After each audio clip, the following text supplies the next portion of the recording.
How to make any image fit as wallpaper on iPhone.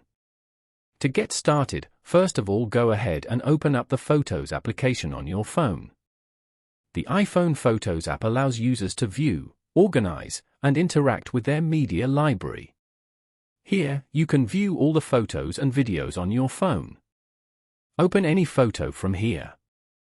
Then, go to the bottom panel and tap on the edit icon as shown. You can edit the photo using all the options available over here. Tap on the crop icon at the bottom. You can now crop the photo as you like. After that, tap on the icon above as shown. Then, swipe left on the options below and select Wallpaper. After that, tap on Done at the top. Following these steps, you can easily make any image fit as wallpaper on iPhone.